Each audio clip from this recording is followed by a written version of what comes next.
हमारे समझने की सलाहियत भी बाहर की दुनिया से बहुत आला है। नहीं तो पूरी दुनिया का मरा हो गई, मेडिकल माफिया के शिकंजे में चले गई है। हम लोग नहीं गए, हम लोग तो देखे जबरदस्ती कर रहे हैं। मैं कहता हूँ मैंने आज तक उनका कोई सहारा नहीं लिया, ना कोई चीज ना कोई पा करती थी उन्हें दिखा देता।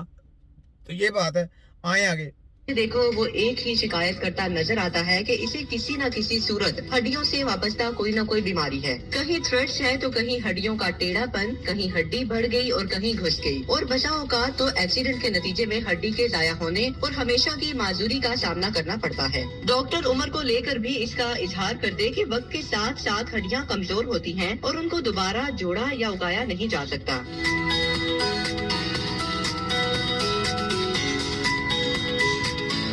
याद रखें, हड्डी एक जिंदा और खुद को मरम्मत करने वाला टिश्यू है जो आम हालात में खुद ब खुद ठीक हो सकता है। इंसानी जिस्म का हर जितना भी अंदर ऑर्गन है वो खुद ब खुद रिपेयरिंग होने के उनके अपने सिस्टम है, खाली हड्डी नहीं, हर चीज का।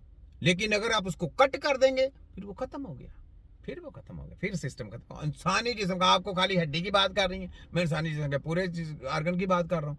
ये कैसी बात है, छोटा की जब ब्रेन स्ट्रोक होता तो क्या वो डैमेज नहीं होता, तो ब्रेन रिपेयरिंग नहीं करता वो। अब मेरे मुंह से बात एक निकलने के मैं मौज हो गया कि ब्रेन स्ट्रोक होता क्यों, क्योंकि ये इनको मैंने पकड़ना है। जरा मेरे साथ मुकाबला करें, हमारे साथ कंपनी ये की मैं पूरी दुनिया की डॉक्टरी, इनके साथ मुकाबला करेंगे तो फिर इनका तैयार पंचा करेंगे। तो बात यह है कि उस सिस्टम को ऑटोमेटिक जो है ना आपका जिसम, लेकिन रिपेयरिंग करने वाला इंसान होना चाहिए, हकीम होना चाहिए, वो रिपेयरिंग करेगा। ऐसे नहीं रिपेयरिंग हो जाएगा कि मेडिकल माफिया करेगा या होम्योपैथिक वाला कहेगा या वो BEMS जड़े कहेंगे या आयुर्वेदिक कहेगा जी मैं रिपेयर नहीं करूंगा, नहीं कह सकता। या आपको पैंचर कहेगा मैं कर लूंगा, फलाना कर लेगा, नहीं। वो एक सिस्टम है, उस सिस्टम के मुताबिक चलेंगे फिर जिस्म की बॉडी अंदर से रिपेयरिंग होती है, ऐसे नहीं होती। ठीक है, तो ये तो खराब कर देते हैं चीज पार करके, पी पा करके। तो ये बात है, आगे है। लेकिन कैंसर, जख्म इन्फेक्शन या पैदाइशी खराबी के बायस शदीद हड्डी का नुकसान, जख्म इन्फेक्शन हो जाता है, इनके पास वो नहीं इलाज, जख्म भर के बेड़ा गर्क कर देता है। फिर जो ये अंदर आपके अंदर जो छेड़छानी करते हैं उनसे इन्फेक्शन पैदा होता है, पूरे जिस्म में फिर जहर पैदा हो जाता है। तो फिर वो कहते हैं जी जो आपके पूरे जिस्म में जो है ना वो इन्फेक्शन हो गया, अब तो उसका इलाज नहीं है। बहुत शदीद दर्द होती है उसको, याद रख लें। जब पूरे जिस्म में इन्फेक्शन हो जाता है तो इनकी काली करतूतों की वजह से होता है वो, याद रखें। ये जो जख्म कर देते हैं या आपके अंदर कोई चीज लेके जाते हैं, कोई वायर लेके जाते हैं, उसकी वजह से इन्फेक्शन होता है, क्योंकि जिस्म ड्रॉप नहीं करता बाहर की कोई भी चीज, आर्टिफिशियल चीज। याद रख लें, आपका जिस्म जो है ना वो अल्लाह ताला ने ऐसा बनाया है, कोई भी आर्टिफिशियल चीज अपने अंदर वो बर्दाश्त नहीं करता होगा, तो कचरा बाहर फेंको, ये बात है।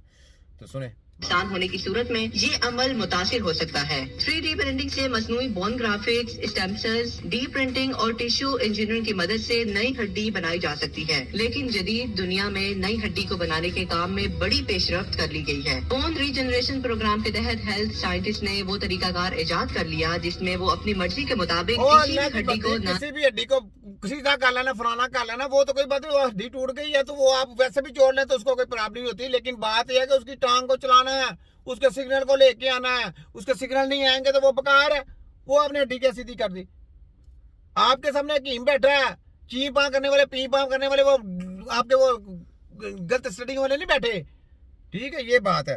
तो इनको जब भी आप गए उनको कहें जी आप हड्डी का सीधी करते हो, हमने इसको जो फंक्शन है वो पूरा सही लेना, वो हो जाएगा। वो कहेंगे दुआ करें, बिल्कुल इनके लॉलीपॉप में ना आया करे, कुछ भी नहीं पता, ये सब जली माफिया।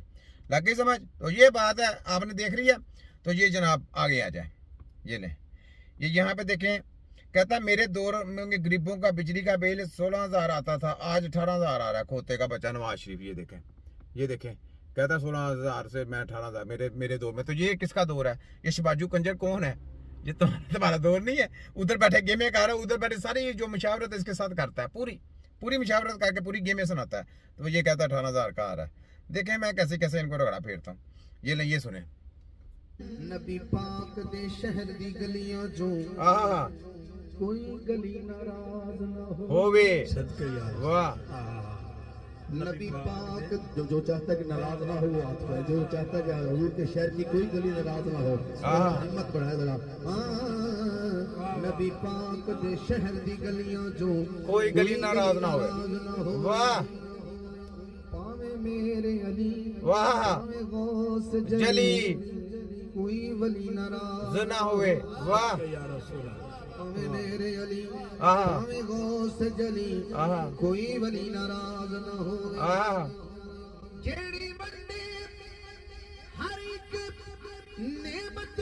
हाँ वाह और दलील नाराज सुना होवे वाह जाके रुसना हाकिम रुस जावे वाह वाह एक अली नाराज सुना होवे वाह जी वाह सुभान अल्लाह वाह वाह वाह जी वाह क्या बात है अली नाराज ना हुए सुभान अल्लाह ठीक है ये सुने इंसान और कुत्ते का जवाल तब शुरू होता है वाह जब वो दूसरों के इशारों पे अपनों पे भौंकने लगता है। भौंकने लगता है दूसरों के इशारों पे। याद रखें वो कुत्ता होता है, याद रख लें। ये शबाजू कंजर नमाजू कंजर ये जो इनके साथ कच्चे शच्चे जितने भी हैं ये सब बाहर तो जाली कुत्तों के शिकंजे में है। उनकी जो है ना आर्डर उनका आर्डर मानते हैं और अपनी वाम के ऊपर जुल्म करते हैं, अपनी वाम के ऊपर तरह तरह के टैक्स लगाते हैं, तरह तरह का जो इनका जो इनके अपने अंडर की बात होती है वो भी आगे रगड़ा फिर देते हैं, पूरा पैसा इकट्ठा करते हैं। इनका दीन मान क्या है? पैसा। ये कंजर लोग हैं, कंजरों को हवस होती है पैसों की, ठीक है। तो ये कंजर खानदान है, सुन लिया? तो ये सुने दोबारा फिर।